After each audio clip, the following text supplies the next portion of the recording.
Hey, this is Wamba TV.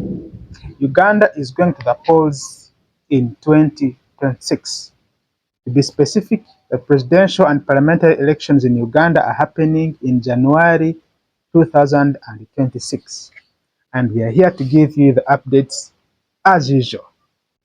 Now, today's question is, what will happen in Uganda after the presidential elections in 2026?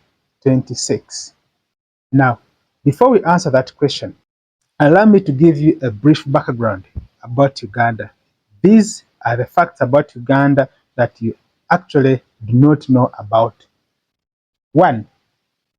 Uganda is one of just a few countries in the world that do not have former presidents who are still alive at the moment. The first president of Uganda was Sir Edward Mutesa, who was the president of Uganda since 1962. Sir Edward Mutesa died in 1969. After that, there came Dr. Milton Obote, who also died in 2005. The third president was Field Marshal Idi Amin Dada. Most of you know him. Idi Amin Dada died in 2003. Another president who came later was Professor Yusuf Lule. Professor Yusuf Lule died in 1985. The next president was Godfrey Lukongwe Binaisa, who died in 2010. Another president was Paul Mwanga. Paul Mwanga died in 1991. Another president who came later was General Tito Okello Lutwa, who died in 1996. And the next president that came in later was Yoweri Kaguta Museveni, who is the sitting president and also at the same time the former president of Uganda. It's very interesting. Uganda is one of those countries that do not have former presidents. Whatever happens in 2026 will shape a new future for Uganda. It is very possible that for the very first time, Ugandans will have an opportunity of having a sitting president and a former president at the same time. Now, another fact you didn't know about Uganda is the president of Uganda, by law, earns Uganda shillings 3,600,000. That is roughly $950. Uganda is one of those few countries in the world that have not experienced a democratic transfer of power. I know you understand this. Sir Edward Mutesa became president of Uganda in 1962 after the British colonialists left Uganda. Later on, Milton Obote, the doctor, was the prime minister at that time, later became the president and exiled Sir Edward Mutesa, who later died from exile. All the presidents that have ruled Uganda since then have come through wars, not through elections. Just like I said before, 2026 could be an opportunity for Ugandans to experience a new political phenomenon. That's also one of the facts about Uganda as we get into 2026. Another interesting fact about the 2026 general elections is that President Yoweri Kaguta Museveni is the fifth longest serving president in the world.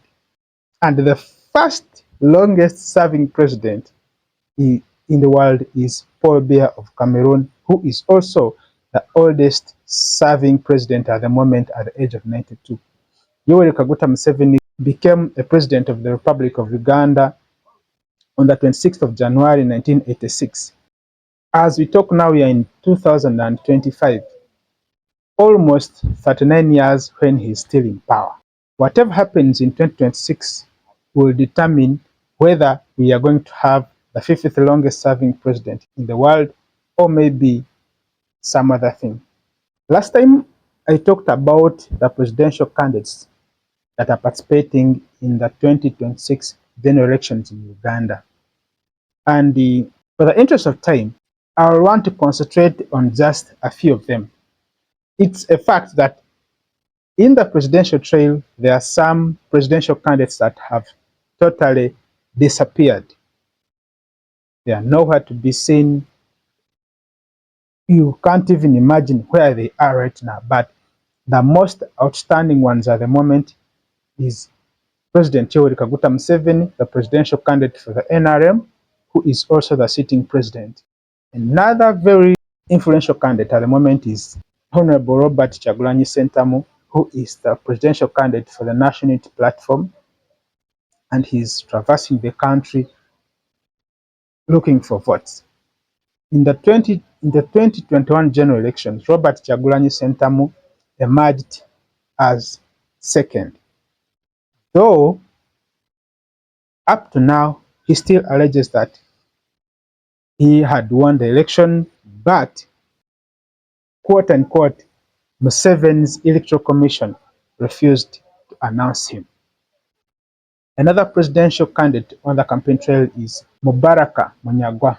Mubaraka Munyagwa is the presidential candidate for the Common Man's Party. He's also traversing the country looking for votes. The other presidential candidate on whom we should put our attention is retired General Mugisha Gregory Muntu. He is the presidential candidate for the Alliance for National Transformation.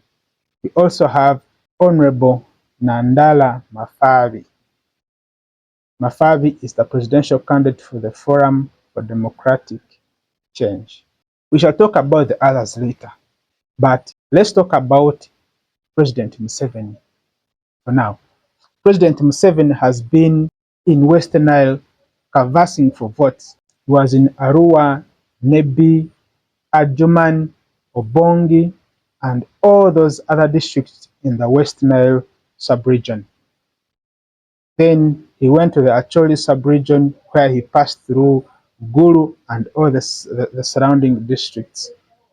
Then as we talk at the moment, he is in the Karamoja sub-region, also canvassing votes for himself and for NRM flag bearers. On the other hand, Robert Kyagulanyi Ssentamu has been to Bunyoro where he has passed through Hoima, Masindi, Kiryandongo, Kagadi, and all those other Kikube and all those other districts within the Bunyoro sub-region. And then he has been in part of Uganda where he has been in Mubende and also Kasanda. Then he has also been in the Lango sub-region where he has been in the Kole district and all those other districts within the Lango sub-region. And there is something that we have to talk about for now. There is a question I asked at the beginning. What is very likely to happen in 2026 after the presidential elections? There are very many things that are likely. One is if the president we have right now maintains his seat. It is possible and also very likely. Another side is if another presidential candidate wins the presidential race. It is also possible and also very likely. Now, I want us to draw our attention to the possibility of another presidential candidate winning the presidential race in 2026. The fact that Ugandans have never experienced this is something that we should look at, most especially at this time. What does the Presidential Elections Act say in relation to voting a new president? The Presidential Elections Act, Part 7, Section 58, Subsection 1 reads that A person elected president during the term of a president shall assume office within 24 hours after the expiration of the term of the predecessor, and in any other case within 24 hours after being declared elected president. What does that mean? It means if, for example, I'm saying if, for example, Robert Kyagulanyi Ssentamu, the National Unity Platform presidential candidate, wins the race in 2026. After the expiration of President Museveni's term, Robert Kyagulanyi Ssentamu will be having 24 hours to assume office. That's what it means. Subsection 2 says, before assuming the duties of the office of the president, a person elected president shall take and subscribe the oath of allegiance and the presidential oath specified in the fourth schedule of the Constitution. So, the idea behind this video today is to give us a heads up about what is likely to happen in 2026. We have looked about the following. Uganda is a country that does not have a living former president. Sir Edward Mutesa died, Dr. Milton Obote died, Idi Amin Dada died, Professor Yusuf Rude died, Tito Okello died, and Godfrey Lukongwe Binaisa also is dead. If we are to change presidents right now, it will be the first time where we have a sitting president and a former president all in the same country. We also looked at the fact that the president of Uganda earns only 3.6 million Ugandan shillings, which is equivalent to 950 US dollars. And we also seen that President Museveni is the fifth longest serving president in the world. He became president in 1986. Now it's 2005. That is almost 40 years when he's the president of Uganda. As we get into 2026, I would do request that you allow us to bring you all the latest news and updates about the elections in Uganda, and also look into the fact that the international media houses have decided to leave this job to us, and we shall do the needful. This is my humble request that you subscribe to the channel so that you do not miss out on all the upcoming updates about the elections in Uganda as we head into 2026. Thank you, and thank you so much.